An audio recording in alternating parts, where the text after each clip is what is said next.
Bada bing, bada boom, boom, boom, bitch. Are we recording? Are we live, chat? Yes, we are. Uh-huh. Okay, what's your name? Where are you from? My name is Mohamed Aden, and I am from East Africa. And what is the first thing you think of when I say the word love? My mom. She's a very lovely human being who sometimes, she's just a very loving human being who shows love in multiple facets and ways. And that segues into family love versus romantic love, platonic love. How do you define it as a whole or individually in those three categories? Family love, platonic love, and romantic love.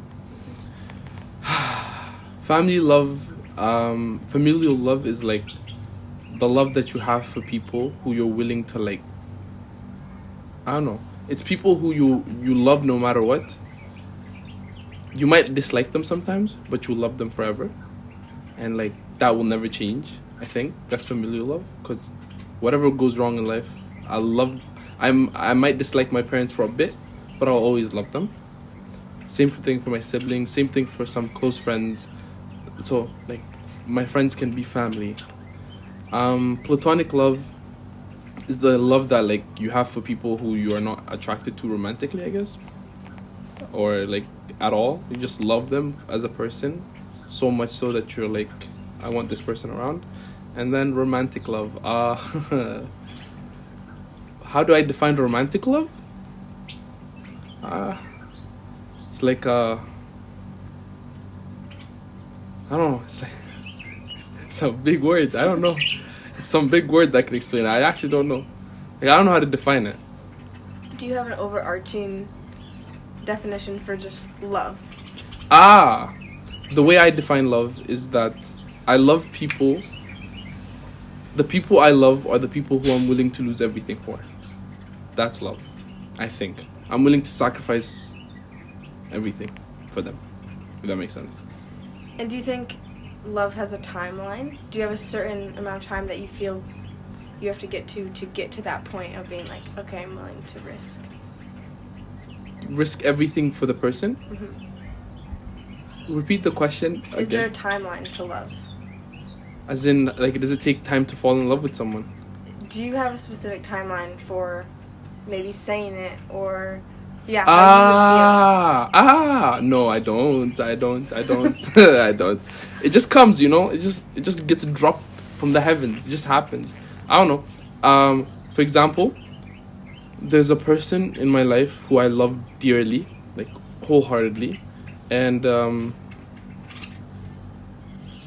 I fell in love with them as a person because of one conversation, one of the first conversations we ever had, and they didn't do anything too much. They just gave me a simple quote and they patted me on the back because I needed it at the moment, and they were there when I needed them.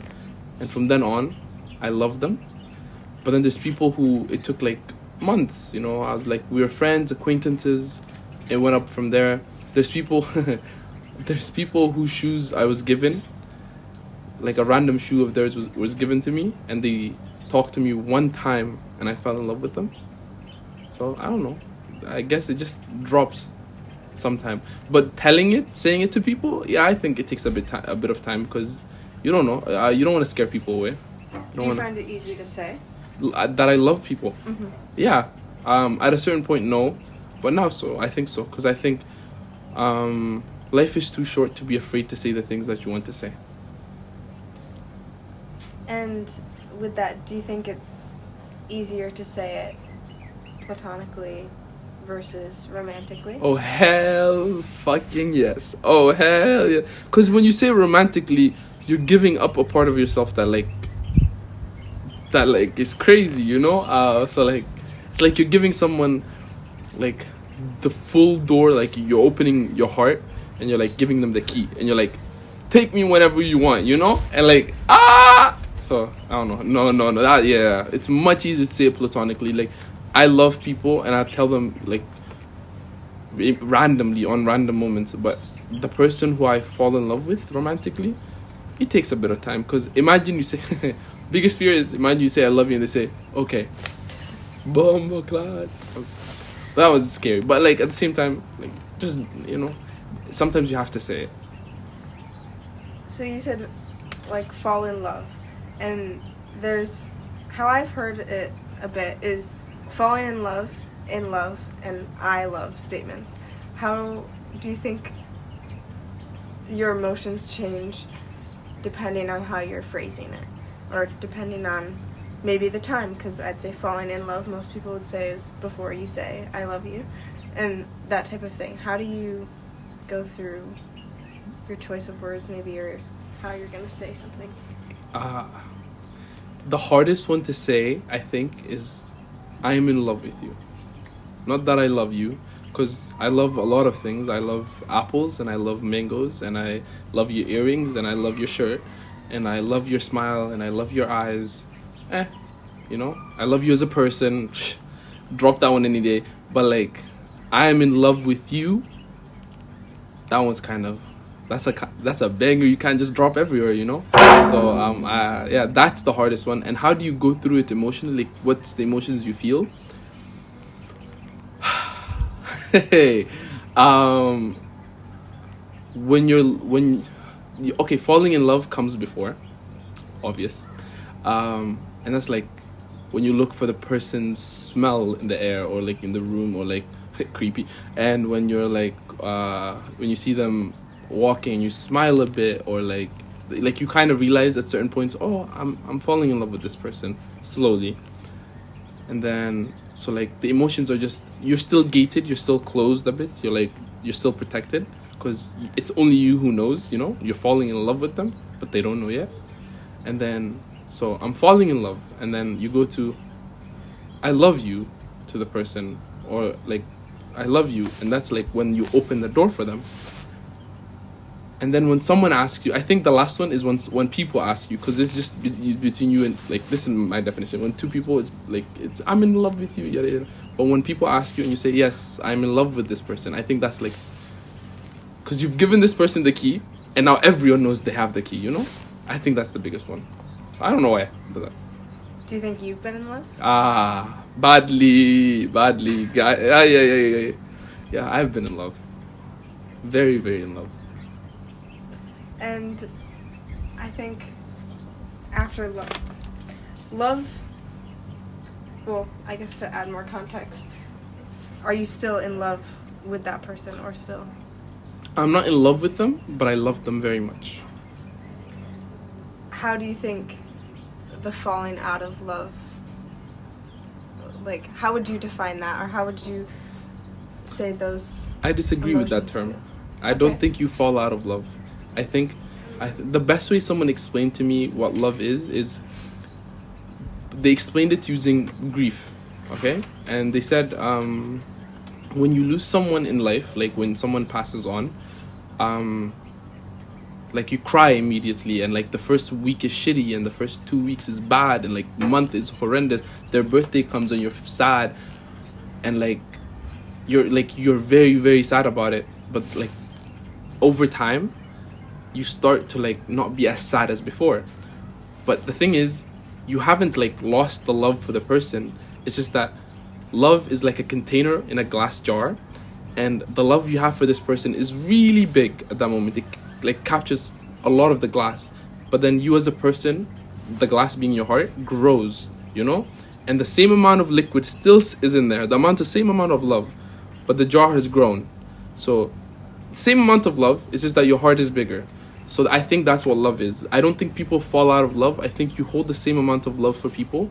It's just that at certain points, your heart grows, and you're like, the amount of space that they held, the amount of love that they held over you, just takes up less space now, because your heart is so much bigger. So I don't think you fall out of love. I think you just grow as a person. Yeah. But so yeah, I don't think I've fallen like out of love with this person. I just think I'm not in love with them anymore. I still have the same amount of love I've had for them since the day someone gave me their shoe. And do you think you need love to be happy long term? Whether you can define that as Platonic love, having friends, or you can specifically, I think this question is more, do you think you need to have a partner, I guess, to be happy? You don't need a partner to be happy. Heike, you can go through life single and like be vibing, and you could be full of joy and happiness. But I think humans are meant to be loved and to love. Like, there's a poem I read somewhere a while ago that said, how wonderfully beautiful is it that our hands are created so magically that they fit perfectly together when we walk down the street. You know? That's love. Like walking down the street, holding someone's hand, or being in the same room as your friends while they're watching TikTok on the other side and you're here, and just like love.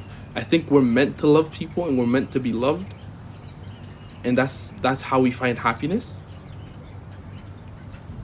But also self-love gives you a lot of happiness. But I don't think you need a person to give you the love. I think yeah, I don't know how to explain this properly, but I think we don't need a person to give us love, but we do in some way need to give love and receive love in order to be happy. Because that's like what we're meant to do as human beings, you know? Mm-hmm. Yeah. And with that, do you think you saw love around you a lot when you were younger, whether that be in your home or in the communities you were growing up in? Even now, would you say you see it around you often? Very much so, actually. I can't point at one specific point. I don't know. Eating food at the dinner table was love. Watching TV as a family together was love. Running around with my younger siblings was love. I don't know. Like, right now I just came from a room with 2 of my friends. That's love to me, because the people who I care about and who I love are around me. So I think, yeah, I believe so, yeah. I've had love around me all my life. Is there a moment in the past that stands out to you where you have felt the most loved at any point in time? The most love? Yeah. Platonic or romantic? Either. The most love? Whew. Whoa. I think the most amount of love I've ever felt from anyone came from one of my closest friends, who, when my aunt died and I was crying in school, sat next to me, and she's a horrible person when it comes to like giving comfort. So she doesn't know how to give hugs, yada yada yada. And the most amount of love I've ever felt in my entire life came from the moment when she patted me on the back and said, "Pat, pat, pat, everything will be okay, and this too shall pass." I think that's the most amount of love I've ever felt. I didn't need a hug or anything like that, but that was, I think, yeah. And do you think that love changes as you age? A lot of people will talk about like teenage love, or how they fell in love when they were younger and maybe they wouldn't count that anymore.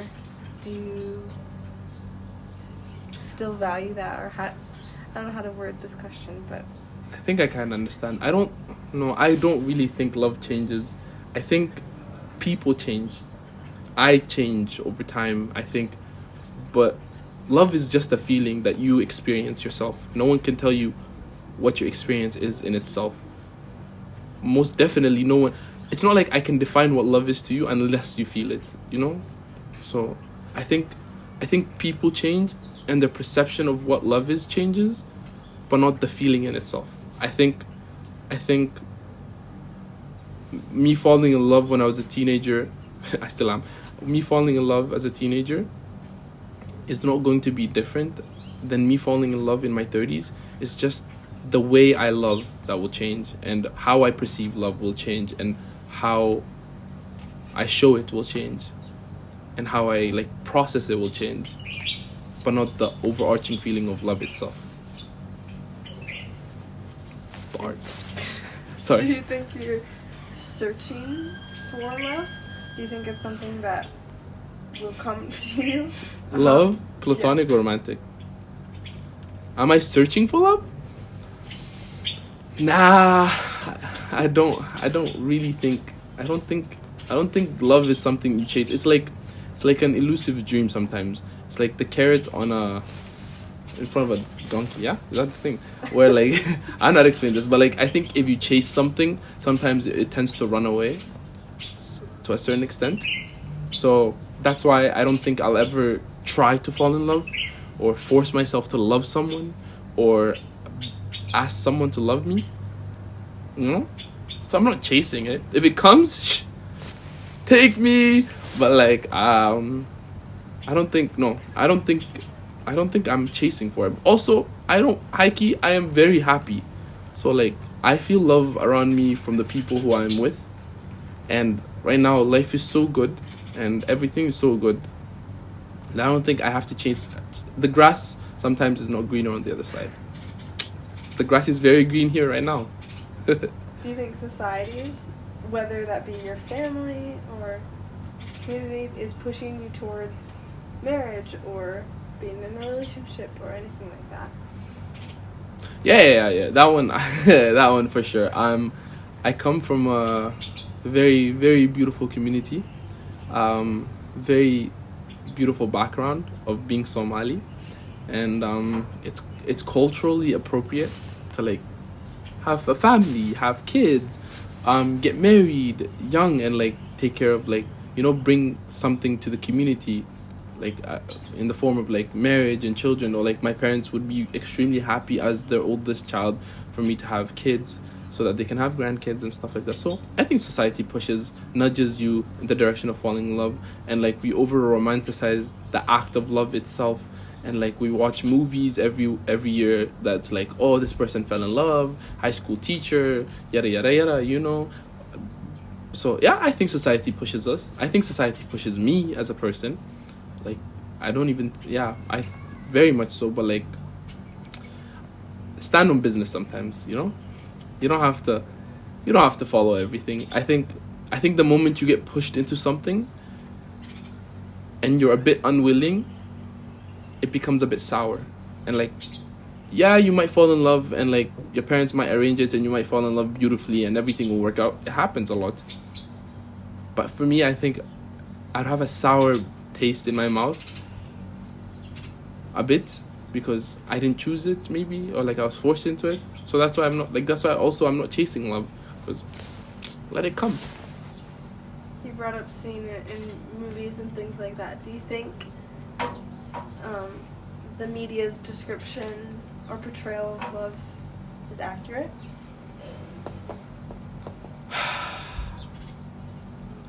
Sometimes, in some places, very much so, but in other aspects, they're really, really wrong about it.